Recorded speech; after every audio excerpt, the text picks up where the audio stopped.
Buenas noches para todos. Estamos dando unos minutos más que llegue la mayor parte de los estudiantes para que demos inicio a la actividad académica. Muchas gracias, Billy, por la presentación que nos va a hacer hoy. Es un tema que usted maneja con mucha destreza y yo sé que va a enriquecer mucho al personal en formación. Buenas noches, muchas gracias, doctor. No sé si me escuchen bien ahí. ¿Se escucha bien? Sí, Billy, se le escucha muy bien. Ahorita ya cuando vaya a compartir pantalla, no es sino que lo haga, pero se le escucha muy bien. Listo, muchas Demos gracias. como 5 minuticos más que se conecten y damos el inicio a la charla. Está Acuérdense bien. a todos los estudiantes que estas charlas que se hacen de formación, tratamos de poner unas temáticas que sean útiles para todos los estudiantes que estén en formación, útiles para los médicos en ejercicio, útiles para todos los profesionales de la salud. Lo que buscamos es eso, fortalecer todos con estas actividades académicas, todo el conocimiento que a diario debemos de ir teniendo. Todos los médicos tenemos que estar en actividad de educación médica continuada de forma permanente. Entonces vamos a dar como 5 minuticos más, a las 6:10 iniciamos para que entonces estemos pendientes.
Entonces, nuevamente, buenas noches para todos. Doy la bienvenida en esta actividad académica de hoy a Billy Cristian Romero. En este momento, Billy es interno de medicina de la Universidad del Quindío. Está culminando, será nuestro próximo graduado ahorita en el mes de diciembre.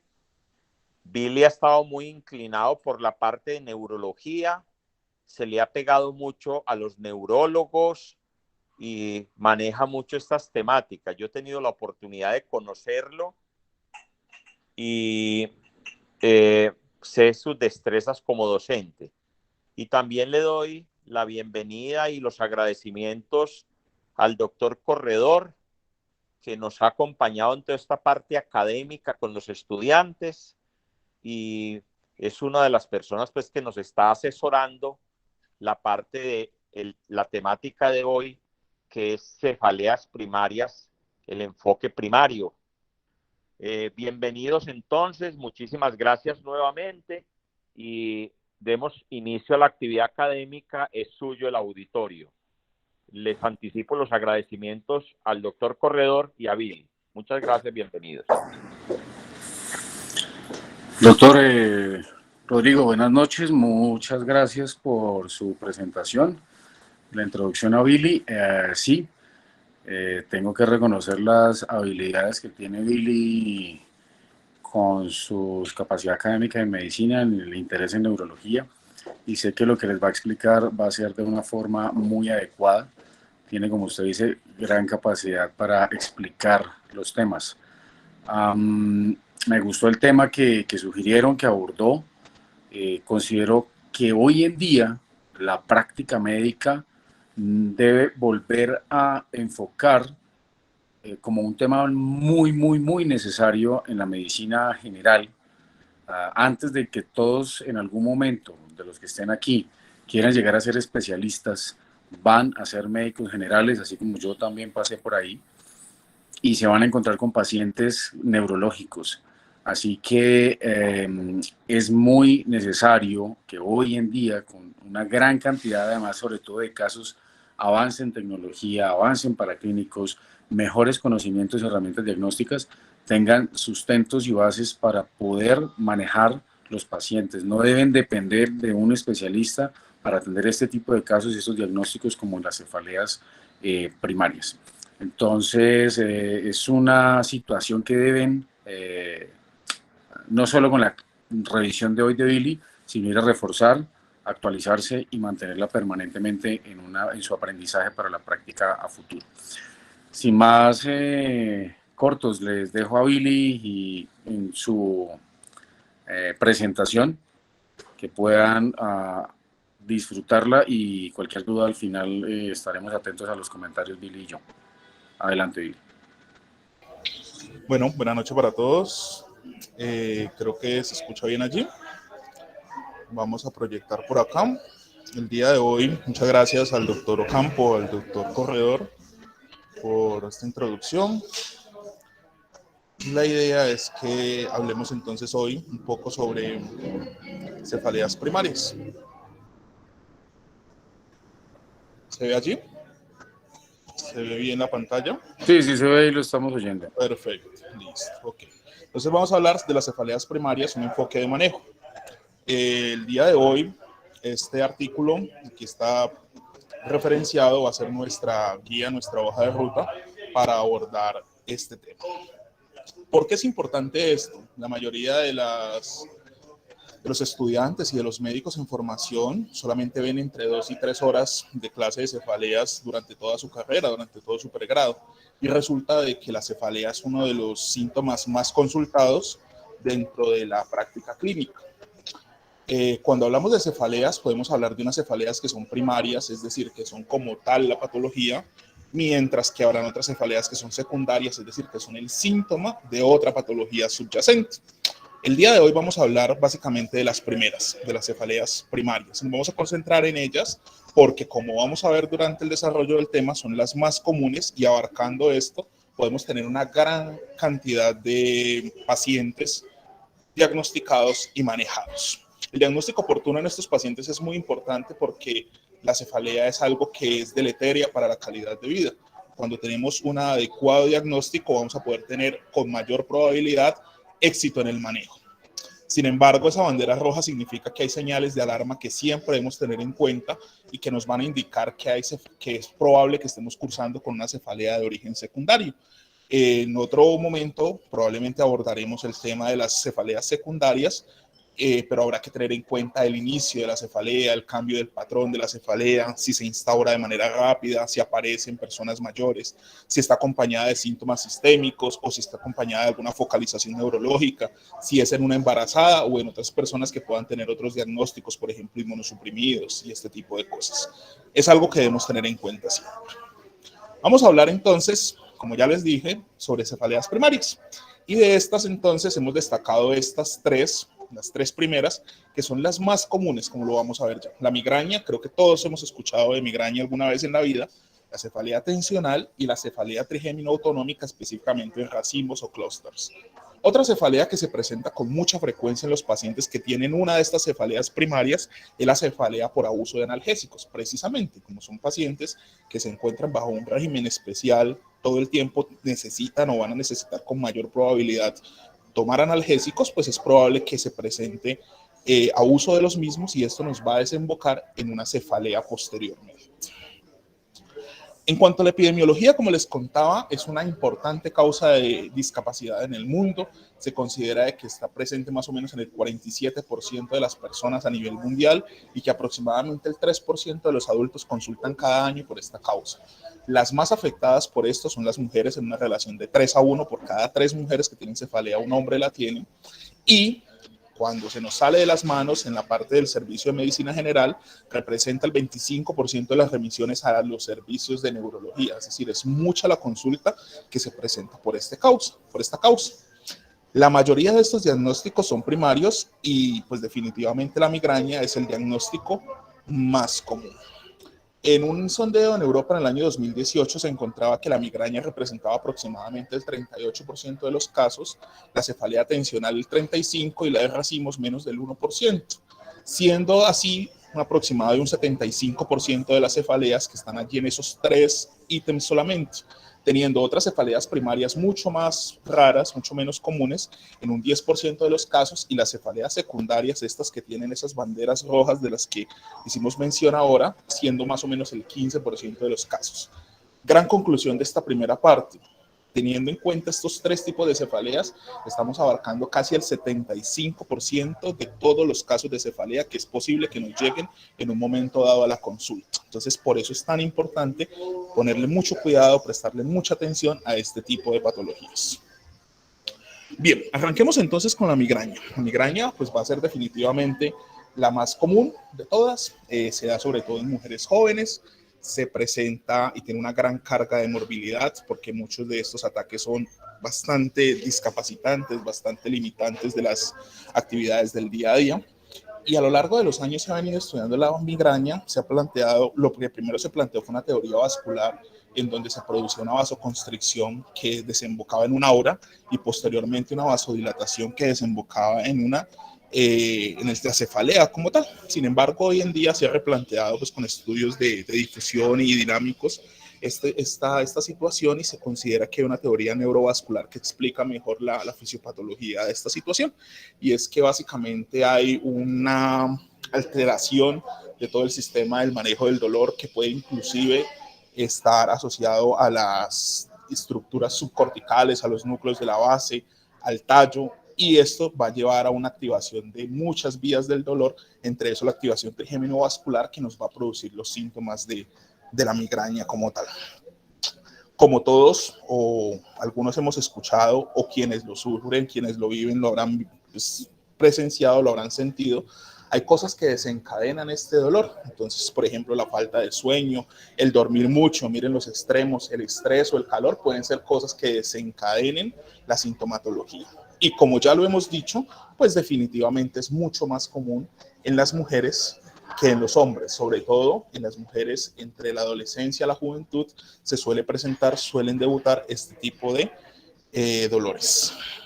Cuando hablamos de los criterios de migraña, tenemos que básicamente es una cefalea que dura de 4 a 72 horas, que tiene unas características que suele ser unilateral, pulsátil, que tiene una intensidad más bien moderada y que normalmente aumenta con la actividad física, con el movimiento, con hacer algún tipo de actividad, que se presenta con náuseas o vómito y con sensibilidad a los sonidos y a la luz, con fonofobia y fotofobia. Que aparte de eso, pues no está explicada por otra causa, que como vamos a ver es de esas cosas fundamentales para hacer el diagnóstico, y que se ha presentado idealmente más de 5 veces en el paciente. Y esto es muy importante porque algunas cefaleas tipo migraña pueden debutar con signos que parecieran de focalización neurológica. Inclusive hay migrañas que pueden debutar con hemiplejías. Y en virtud de eso habrá que descartar otros trastornos mucho más severos como un evento cerebrovascular isquémico o hemorrágico o algún tipo de evento epiléptico o cualquier otra cuestión neurológica que nos esté produciendo semejante focalización.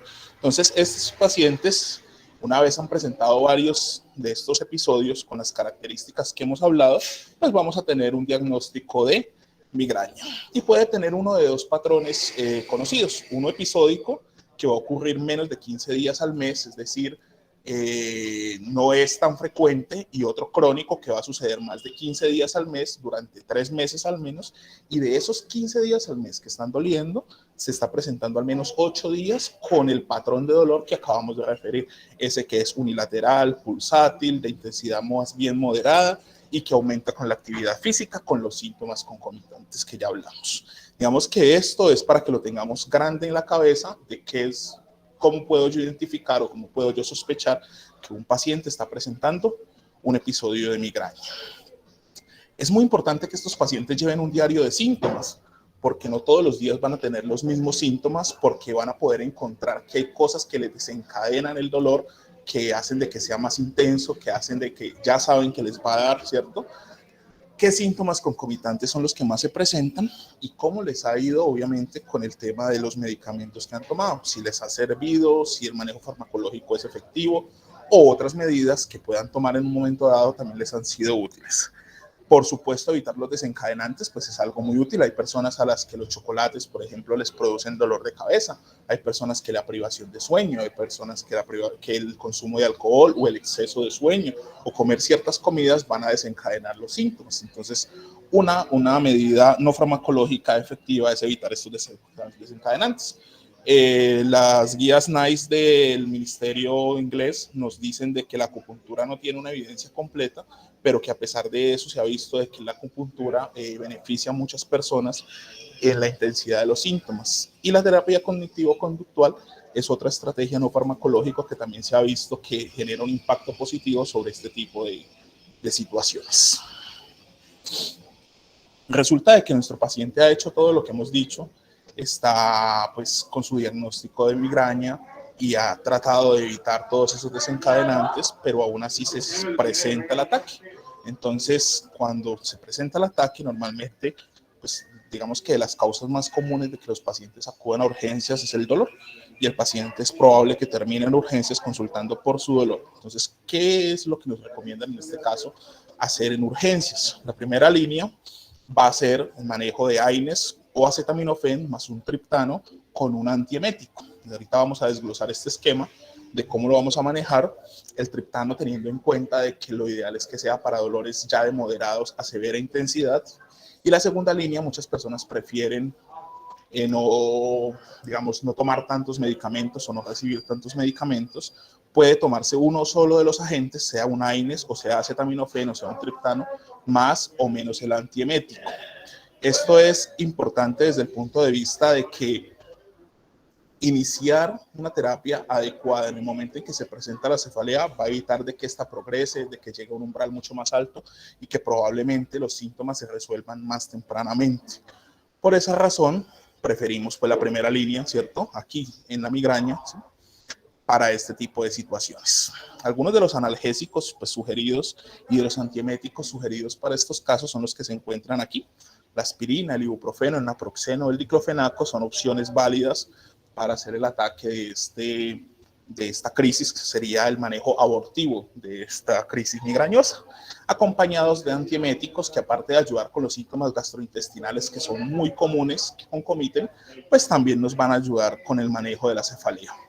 Ahí arriba, pues por el momento no tiene nada que ver, pero pues recordemos que hay pastas que evitan dolores de cabeza mayores, ¿sí? Para que lo tengamos en cuenta.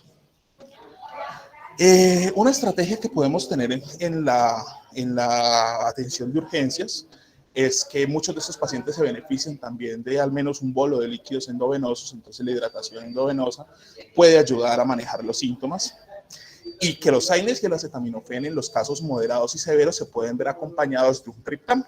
El más, digamos, el más famoso, tal vez el más disponible que tenemos es el sumatriptán, que se puede dar a través de vía subcutánea o de vía oral, 6 miligramos subcutáneos y 50 o 100 miligramos vía oral, acompañado con un antiemético como por ejemplo la metoclopramida.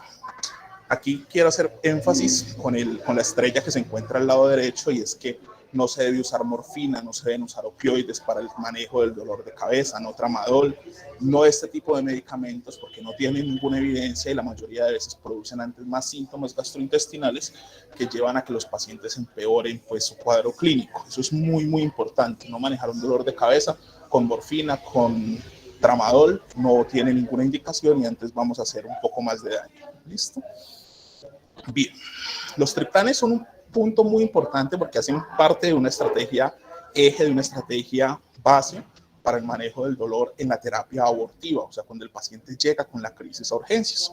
Lo ideal es que se manejen cuando hay dolores moderados o severos. Si el dolor no es tan fuerte, podré manejar con AINES y con un antiemético o con acetaminofén y un antiemético, pero lo más probable es que si el paciente acudió a urgencias, pues es porque tiene un dolor considerable, entonces debería considerar yo también iniciar la terapia con los triptanes.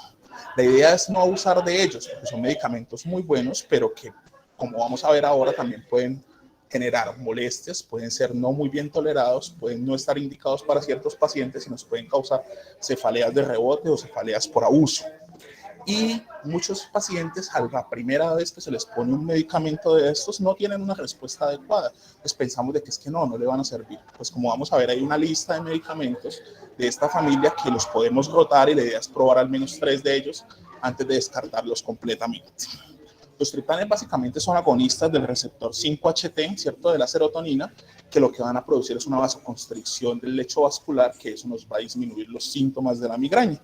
Esto los lleva a que pues, tengan unos eventos adversos claros y unas contraindicaciones claras, y también que no estén indicados en el uso con otros medicamentos.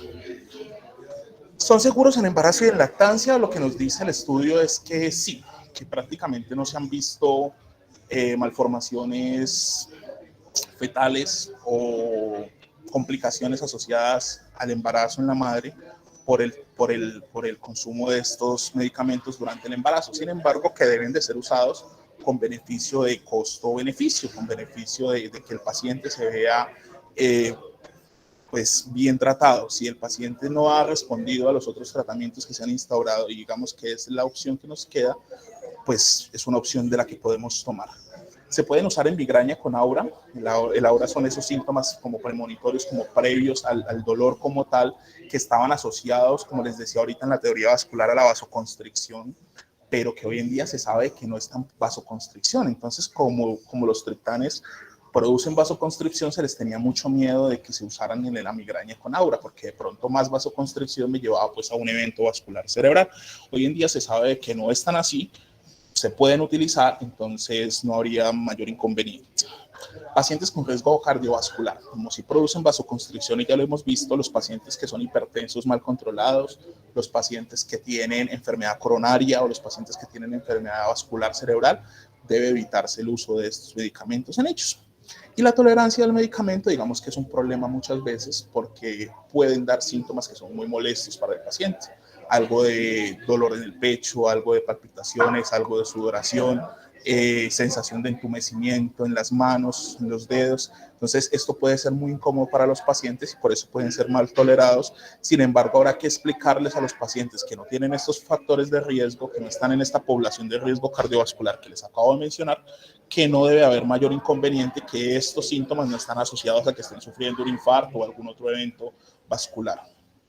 Definitivamente no deben de ir con la ergotamina y con los inhibidores de la monoaminoxidasa, pues puesto que tienen, digamos que mecanismos que se potencian y podemos determinar en un síndrome serotoninérgico o en alguna otra afectación cardiovascular. Entonces no son compatibles con este tipo de medicamentos y es algo que hay que tener en cuenta. Dentro de los triptanes, como les decía, pues hay varios medicamentos, no me voy a detener como en las dosis y estas cosas. Allí hay unas tablas que ustedes pueden mirar y su efecto y sus eventos adversos van a depender de dos cosas, de la vía de administración y el inicio de acción.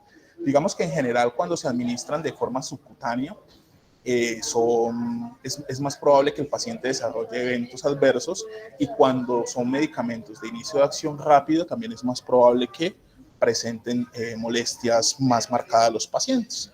Entonces aquí podemos ver algunos de ellos.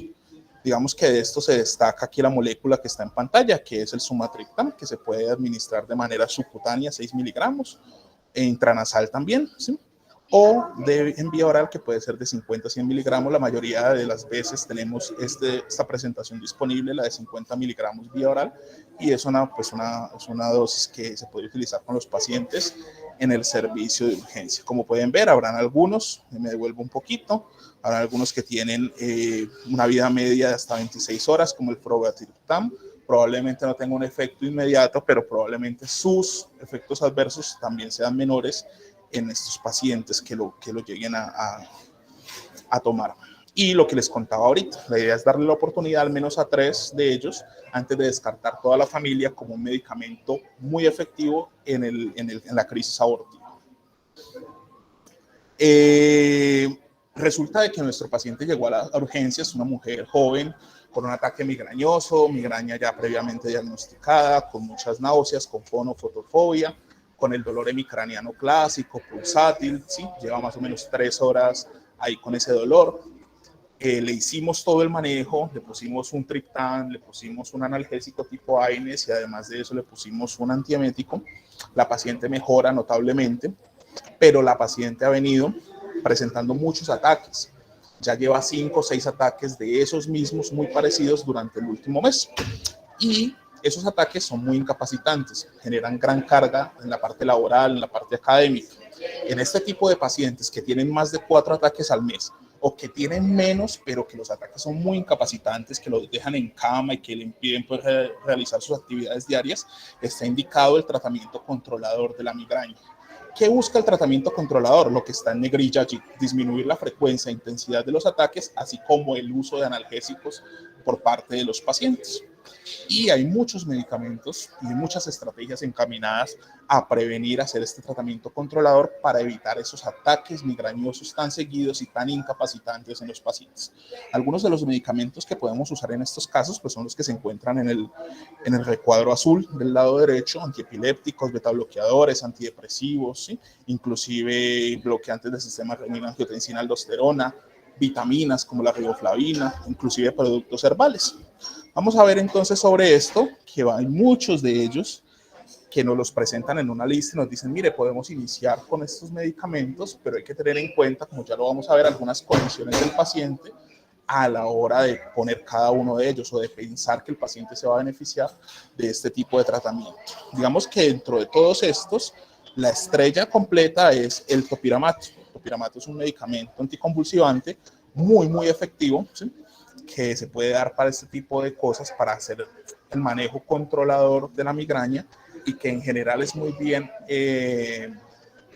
tolerado por los pacientes, con algunas molestias asociadas, por ejemplo, a que se les olvidan las palabras en algún momento, a que puede generar ansiedad o depresión, y que tiene un gran problema que puede producir un dolor de cabeza mayor, y es que interfiere con el metabolismo de los anticonceptivos orales combinados. Entonces eso sí es algo que hay que tener muy en cuenta. Como pueden ver, hay muchos medicamentos que los podemos usar como controladores, pero de esto, ¿qué debemos tener en cuenta? Lo que está aquí.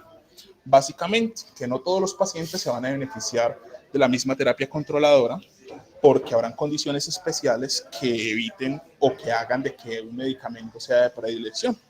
Por ejemplo, hay pacientes con diagnósticos de depresión. Hay que recordar que el dolor crónico suele producir depresión, entonces un paciente que tiene migraña o que tiene alguna cefalea primaria es probable que también tenga algo de depresión, y algunos medicamentos pueden exacerbarla. Algunos otros, por ejemplo el ácido valproico, los antidepresivos, pueden interferir con el peso, pueden causar aumento en el peso. Los antidepresivos tritetracíclicos, específicamente la mitriptilina, pueden estar asociados a mayor sedación, lo cual puede ser muy malo si usted va a trabajar, pero puede ser muy bueno si usted tiene un trastorno del sueño y entonces se va a beneficiar de esto en la noche. Y lo que decíamos sobre el topiramato es muy importante porque interfiere con el metabolismo de las píldoras anticonceptivas, y pues esto es bastante peligroso, pues ya sabemos por qué. Listo. ¿Cuál es la idea? La idea es que este tratamiento controlador se pruebe al menos durante 3 meses, se deje al menos durante 6 meses, idealmente durante 12 meses. ¿Por qué? Porque antes de 3 meses es probable que no tengamos evidencia de que si está funcionando o no.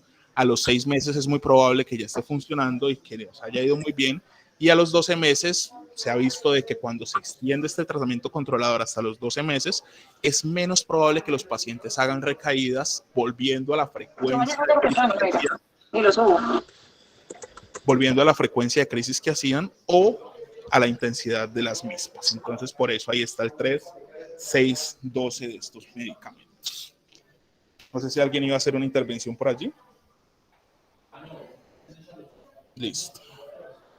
Sobre embarazo y migraña, es importante pues recordar de que las embarazadas son un mundo un poco diferente, que es muy importante la seguridad de los fármacos en ellas, porque esto puede depender teratogenicidad, alteraciones importantes del feto durante su desarrollo. También es importante recordar de que durante el segundo y el tercer trimestre las embarazadas suelen mejorar en su migraña. Suele haber menos crisis, el dolor suele ser menor. Entonces, digamos que por ese lado bien, porque pues probablemente no tendremos o cuadros muy graves o muy frecuentemente. Como les decía, los triptanos han mostrado una teratogenicidad similar a la que se encuentra de manera espontánea, decía el estudio, ¿sí? Entonces no se considera estadísticamente que tengan riesgo en términos de que sean teratogénicos, pero pues se deben valorar con riesgo-beneficio. Los AINES están contraindicados en las embarazadas en el tercer trimestre por aquello de que cierran el ductus arterioso y pueden producir esas cardiopatías asociadas. Entonces no se deben utilizar. La aspirina es otro medicamento que no está indicado en las embarazadas porque puede producir síndrome de Reye, una encefalopatía y con infiltración grasa que puede ser muy grave en los neonatos. La mitriptilina, si bien no hay, digamos, mucha evidencia todavía no sé si la vaya a ver, pero se ha visto de que puede haber un aumento en malformaciones de los miembros superiores, entonces digamos que tampoco es que sea la idea utilizarla. El ácido valproico definitivamente es teratogénico y no se debe utilizar en las embarazadas, y digamos que hay 2 terapias que son muy interesantes, que es la vitamina B2, ahí está el B2 que es el bombardero más chévere del ejército de los Estados Unidos, que es la riboflavina, y el bloqueo del nervio occipital mayor, que es bloqueo del GON. Estas 2 estrategias, ahorita vamos a ver el bloqueo, pueden funcionar muy bien. La riboflavina es una vitamina, entonces no se ha visto pues que haya ninguna afectación sobre la embarazada o el neonato, o el feto, perdón. Y el bloqueo del nervio occipital mayor es una estrategia que también se puede utilizar en pacientes que tienen ciertas condiciones que ahorita vamos a hablar.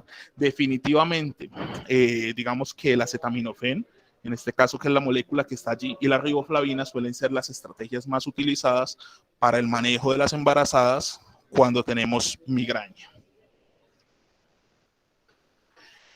Como les contaba, el nervio occipital mayor se puede localizar anatómicamente allí donde lo están viendo, ¿sí? Básicamente la infiltración de este nervio va a producir mejoría en el dolor hasta 2 o 3 meses en más o menos el 70 al 80% de los pacientes que tienen migrañas que son de muy difícil control. migrañas en embarazadas o pacientes que han tenido sobre todo abuso de analgésicos y esos analgésicos les están produciendo cefaleas de rebote. Entonces es una estrategia muy interesante a utilizar en este tipo de pacientes. Esto se enlaza con la migraña menstrual y el uso de anticonceptivos orales combinados, como les contaba ahorita, porque la migraña menstrual se ha visto que durante la menstruación se acentúa la cefalea, es porque caen los niveles de estrógenos y esto produce la sintomatología. Es muy importante en las mujeres esto porque, pues, aparte de los síntomas menstruales, vamos a tener un dolor de cabeza tipo migrañoso exacerbado. Y por esa razón se han considerado estrategias como los AINES y los triptanes desde 2 días antes de que inicie el periodo menstrual hasta 5 días del periodo menstrual, y se ha visto de que las pacientes responden muy bien a este tipo de estrategias farmacológicas. Otra opción, como les decía, es el bloqueo del nervio occipital, que produce un alivio de más o menos 2-3 meses cuando se realiza dicho bloqueo, que tiene pues posibles complicaciones como todo procedimiento, ¿sí? Puede haber mayor dolor porque puede generarse algún daño nervioso o puede haber alopecia localizada en la zona de la infiltración, pero son, digamos, costo-beneficiosamente muy aceptables.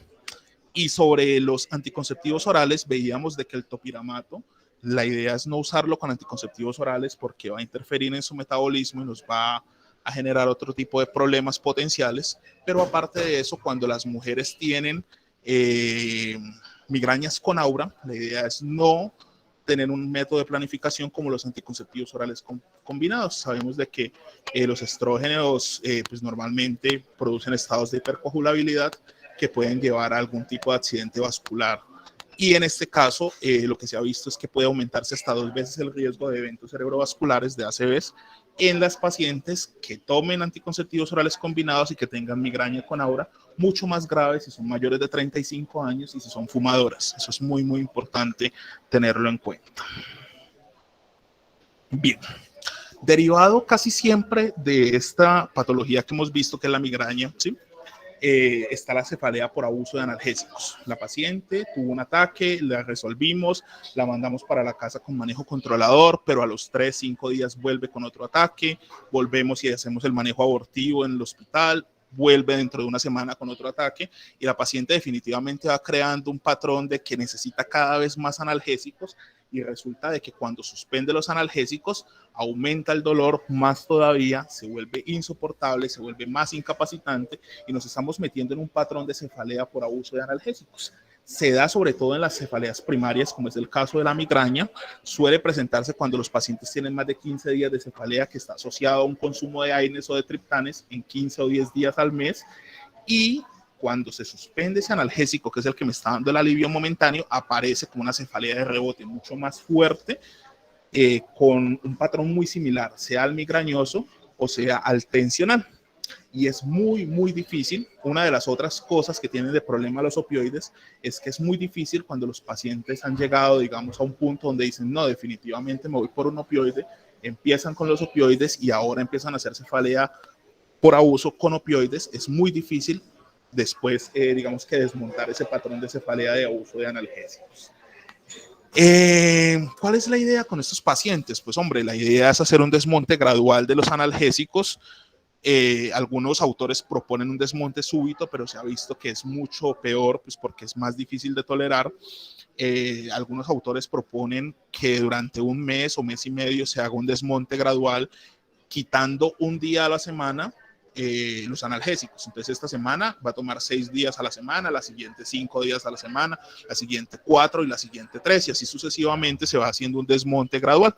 En algunos casos, AINES, por ejemplo, un naproxeno 250 miligramos cada 12 horas, sirven de apoyo durante el proceso, teniendo en cuenta de que el paciente debe entender que esa cefalea que se está produciendo es por esa situación y que hasta que esa situación no se resuelva, pues su condición clínica no va a mejorar y por el contrario va a tender a empeorar. El inicio de un tratamiento controlador en estos casos es muy discutido. Hay autores que lo recomiendan, hay autores que prefieren digamos que superar el tema del abuso de analgésicos antes de ir a iniciar un manejo controlador, y el bloqueo del nervio occipital mayor pues definitivamente es una estrategia válida en estos casos, porque como ya vimos, me va a poder causar un efecto, una mejoría importante en la cefalea hasta 2-3 meses después de que se haga y es posible que durante ese tiempo pues el paciente ya esté en camino a resolver su abuso de analgésicos. Entonces son estrategias terapéuticas para este tipo de pacientes que nos pueden servir mucho.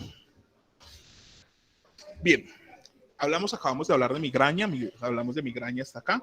Es tal vez la más importante de las primarias, la más común, se presenta y tiene una gran carga de morbilidad y tiene un tratamiento que es abortivo para el momento agudo en las urgencias y un tratamiento que es controlador, que como ya lo vimos, pues casi siempre, o digamos que nuestra primera punta de lanza es el topiramato, teniendo en cuenta las condiciones de los pacientes, como ya lo hablamos. La segunda cefalea de la que vamos a hablar es la cefalea tensional, que es también muy común, como lo veíamos dentro de las estadísticas, más o menos un 35% de los pacientes que consultan por cefalea tienen este tipo de cefalea, y es una cefalea muy diferente en su patrón, como lo podemos ver allí. Es una cefalea que dura desde 30 minutos hasta 7 días, que suele ser bilateral a diferencia de la cefalea tipo migraña, que es unilateral, que no suele ser pulsátil sino opresiva. En eso se diferencia también de la cefalea tipo migraña, que tiene una intensidad más bien entre leve y moderada, es molesta, como constante, como allí, como todo el tiempo, como que me desesperas porque se la pasa ahí, pero pues no es que tenga, digamos, un umbral alto de dolor, que no empeora con la actividad física, un gran diferenciador también de la cefalea tipo migraña, y que no tiene estos síntomas que eran tan característicos de la migraña: fonofobia, fotofobia, náuseas o vómitos. Y por supuesto, pues no está asociada a una enfermedad sistémica o a otros síntomas del paciente. Esta es muy importante, pues porque miren que puede durar hasta 7 días. Y pues yo creo que todos en algún momento hemos sentido un dolor de cabeza de 2, 3, 4, 5 días, y ahí está, y ahí está, y ahí sigue, y eso empieza a afectar mucho. Y es fastidioso y no es tan fuerte, pero ahí está y interfiere definitivamente en nuestra vida. Sin embargo, pues como podemos ver, es algo que se puede manejar con una analgesia más bien suave. Se puede utilizar acetaminofén, se puede utilizar algún AINES, un ciclo corto. Cuando los pacientes empiezan a tener cronificación de este tipo de cefalea, se pueden utilizar estrategias como el topiramato o la amitriptilina también como una especie de manejo controlador de esto. Y las medidas no farmacológicas suelen ser muy útiles en estos pacientes, algo que los relaje. Se ha visto que el yoga, el tai chi, acupuntura, la terapia cognitiva conductual, la meditación, las duchas tibias, todas estas cosas que ayuden a que el paciente de pronto baje un poco el estrés y se relaje un poco, han contribuido de manera positiva en la evolución y en la resolución de este tipo de cuadros de cefalea. La última de las cefaleas que nos propusimos hablar el día de hoy es la cefalea en racimos o clúster. Es una cefalea trigémino autonómica que es muy interesante, se presenta sobre todo en hombres de mediana edad y es muy de el ojo y de los síntomas autonómicos. Entonces hace unos días hablaba pues con alguien sobre esta cefalea, y es una cefalea que se puede producir entre 15 y 180 minutos, que es muy del ojo, de la zona del ojo, como de adentro del ojo y como de encima del ojo, y que normalmente va asociada a síntomas autonómicos del ojo y rinorrea. Entonces es un paciente que tiene mucho dolor en el ojo, que está con el ojo rojo, con lágrimas, que probablemente tiene rinorrea, que probablemente tiene miocistosis, edema inclusive puede tener allí en la zona del ojo, y que casi siempre está desesperado porque es un dolor intenso, importante en intensidad, y hace que el paciente esté como inquieto, como de que no se encuentra, como irritable, como completamente salido de sí. Este tipo de cefaleas pues tiene un componente trigémino vascular, como ya les he contado, algo muy parecido a lo que hablábamos de la migraña. Hay unas conexiones nerviosas muy interesantes allí que nos pueden causar todos estos síntomas. Entonces, por eso se presenta de esta manera.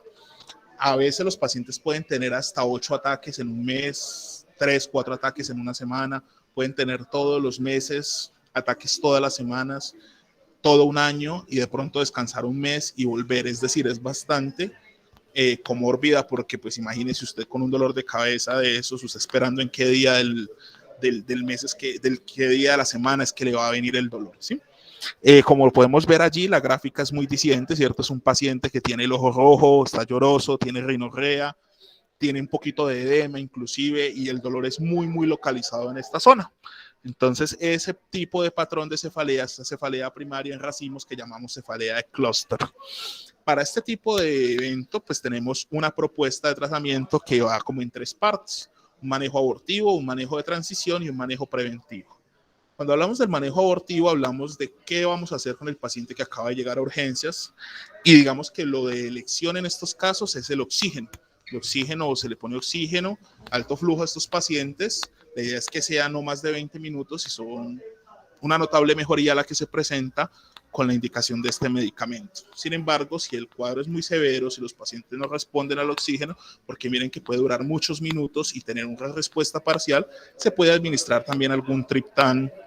En el caso pues, que hablábamos, sumatriptán 6 subcutáneo, 50 oral, también tiene beneficio. Muchos de estos pacientes con su diagnóstico ya tienen su oxígeno domiciliario o inclusive tienen su oxígeno portátil, porque se ve de que es la manera más efectiva de controlar esta situación. Entre crisis, como veíamos, podemos tener muchas crisis seguidas cada semana o varias inclusive en una semana. Entonces se pone un medicamento que es preventivo, normalmente el verapamilo, teniendo en cuenta situaciones del QT, por lo cual se toma un EKG previo. Puede ser el carbonato de litio u otros que tienen menos evidencia, inclusive como la gabapentina o el ácido valproico, teniendo en cuenta las salvedades donde no se debe usar. Pero mientras ese medicamento hace efecto, es posible que el paciente persista con mucha sintomatología. Entonces, digamos que en la mitad se ha virado o se ha propuesto un tratamiento de transición, que es mientras pasa el ataque y se logra el control de los síntomas. Se puede colocar un corticoide, en caso de prednisolona, 1 miligramo kilo durante una semana, para hacer un desmonte gradual durante las 2 semanas siguientes. O otra estrategia que también se puede implementar es el bloqueo del nervio occipital mayor, que como han visto es transversal como a cualquiera de estas patologías, porque tiene una muy buena respuesta, digamos, en ese espacio donde se van a hacer esas medidas controladoras con los pacientes. Bien, esta es una imagen que me pareció muy bonita. Ustedes saben que pues ahora hay mucha divulgación y cositas así artísticas en donde nos dan un resumen muy, muy agradable en una sola página. Digamos que aquí hay contenido, gran parte de lo que hemos hablado en la noche de hoy, teniendo en cuenta pues cosas grandes que debemos recordar. El manejo de la migraña nunca lo debemos de hacer con opioides, es un manejo que se va a hacer con triptanes, con AINES, acetaminofén y con un antiemético idealmente, y cuando tenemos 4 o más crisis al mes o que son muy incapacitantes, habrá que pensar en un tratamiento controlador. La cefalea tensional, si se nos cronifica, podemos darle un manejo controlador, pero casi siempre con analgesia suave y con medidas no farmacológicas va a responder. Y la cefalea en racimos, digamos de que la principal medida terapéutica es el oxígeno, con un tratamiento controlador usualmente también que requieren los pacientes. Es como un gran resumen aquí esta imagen de lo que acabamos de hablar el día de hoy. Les agradezco mucho. Esta era la propuesta de la noche de hoy. Quedamos atentos a las preguntas y a la intervención que el doctor Corredor estime. Muchas gracias. Bien, Billy, muchas gracias por la presentación. Yo creo que hizo un muy buen abordaje de explicar sobre todo los criterios de diagnóstico a tener en cuenta, la sintomatología asociada. Si bien lo menciona Billy, las cefaleas primarias y dentro de ellas la migraña es la principal causa que aqueja a nuestra población en la consulta, tanto en los servicios de urgencias como en la consulta externa. No hay que olvidar las cefaleas secundarias. Son un menor porcentaje, pero debemos no decir ahora que como todo o la mayoría es migraña, vamos a salir rápidamente de la posibilidad del paciente con esto y dejar a un lado unos signos o síntomas de banderas rojas que son importantes tener en cuenta. Yo les recomiendo, sugiero, busquen, hay un artículo 2019 Búsquenlo, es fácil, es de libre acceso, es público, búsquenlo como con la mnemotecnia SNOOP10, S de sistémicos, de síntomas sistémicos, N de neoplasias, la segunda N de síntomas neurológicos, la primera O de onset, de tiempo de instauración en pacientes mayores de 50 años, la otra O de onset en la instauración súbita, un dolor rápidamente o intenso en thunderclap, y la P, que son 10 Ps para hablar del patrón, del tipo de síntomas asociados con ojo doloroso, etcétera. Hay 10 elementos para considerarlo.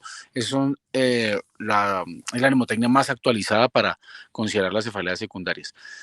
Yo quiero dejar como mensaje tener en cuenta eso, que listo, no olvidar los sistémicos, pero es importante saber que la mayoría de pacientes que vamos a ver son pacientes con cefalea tipo migraña y que van a ser cronificados muchos por un inadecuado tratamiento o manejo farmacológico, se adaptan y se acostumbran a solo emplear analgésicos y generan la cefalea por abuso de analgésicos, ya sea bien el paciente por desconocimiento claramente y una automedicación, o bien sea el mismo manejo médico en la consulta primaria en medicina general, eh, adaptan o indican al paciente que sí, que su manejo adecuado es con analgésico y sí señora, tómelo cada vez que quiera y cada vez que lo necesite. No, ustedes son un grupo poblacional de estudiantes que van a salir como médicos y quiero que cambien ese chip de aquí en adelante. Eh, no hay que mantener el uso de los analgésicos de forma crónica y permanente en los pacientes. No estoy satanizando al acetaminofén ni a los otros analgésicos. Quiero decirles que hay que emplearlos de forma adecuada. No podemos manejarlos como dulces libres para consumo de los pacientes porque les vamos a empeorar su proceso de dolor. Y dentro de esto, otro punto a tener en cuenta en la medicación libre es, por favor, saquen de su arsenal terapéutico la idea de utilizar ergotamina y cafeína, ya sea la misma cafeína sola o ergotamina sola o cafeína con ergotamina. Por favor, no ergotamina en los pacientes con migraña crónica. Hago una paréntesis entre esa situación. Distinto es el paciente que tiene una crisis de migraña una vez al año o una vez cada 6 meses, que sí está recomendado y una dosis de ergotamina puede mejorar la crisis de dolor si al paciente se la mejora y ok, utilice la ergotamina cada 6 meses, no hay ningún inconveniente. Pero en el paciente migrañoso crónico, no, por favor, no ergotamina. Van a empeorar y a generar una cefalea por abuso de analgésicos, en este caso la ergotamina, porque tiene unos componentes que cambian los neurotransmisores cuando se aumenta su dosis y la van a empeorar. Entonces, Billy ya dio unas orientaciones de qué manejos y qué medicamentos se pueden utilizar. Saquen los opioides, saquen el tramadol, saquen la dexametasona, saquen la ergotamina de su arsenal terapéutico. No saber no es pecado, muchachos. No sabe, nadie nació aprendido. Yo no nací siendo neurólogo. Aprendimos y fuimos adquiriendo conocimiento a lo largo de la vida. Así que no saber no es problema, pero deben ir aprendiendo cada vez cómo mejorar el abordaje terapéutico. Y bien es cierto lo que decía Billy, la enseñanza, primero en neurología es corta durante las carreras y segundo, más aún, la educación sobre el manejo de cefaleas. Entonces, estos espacios son vitales e importantes para eso. Quería mencionar el uso de ergotamina y las cefaleas secundarias, tenerlas presentes. No, creo que eso era el mensaje principal. Bueno, bien, la diferenciación de las cefaleas secundarias es para que, por favor, entendiendo que la mayoría de pacientes van a cursar con cefalea migrañosa en urgencias, ya no vamos a necesitar una tomografía cada 15 o 20 días que el paciente consulte por el mismo tipo de dolor. No irradiemos al paciente de forma inadecuada. Simplemente estamos generando estudios que no son útiles, no van a cambiar la conducta, que irradian al paciente. Recuerden que la radiación crónica da cáncer y estamos generando un gasto en el sistema. Nosotros indirectamente no, directamente somos también responsables de hacer un uso adecuado de los recursos tecnológicos que tenemos en el gasto del sistema de salud. Y es importante que lo tengamos en cuenta. O sea, está bien que podamos ordenar lo que consideremos que sea necesario, pero precisamente cuando sea necesario. Tenemos la potestad de hacerlo, los argumentos para hacerlo, los criterios para tener una autonomía médica para hacerlo, pero no lo hagamos cuando no se debe hacer. ¿Listo? En el espacio le quiero aprovechar y yo creo que, no sé, el doctor Rodrigo, me voy a adelantar un poco a un mini anuncio. Creo que los espacios de neurología, si el proceso que hemos hablado con el doctor García y el doctor Gregorio, esperemos que para ustedes en las rotaciones a futuro en neurología, creo que con la propuesta que les he pasado van a ser un poco mayores, confiando en que puedan tener mayor espacio, mayores días de conocimiento para aprender más neurología para su práctica futura como médicos generales. No sé si hay alguna pregunta o algún comentario o aporte adicional. Muchas gracias y pues espero que pueda organizarse otro CPC con temas neurológicos más adelante.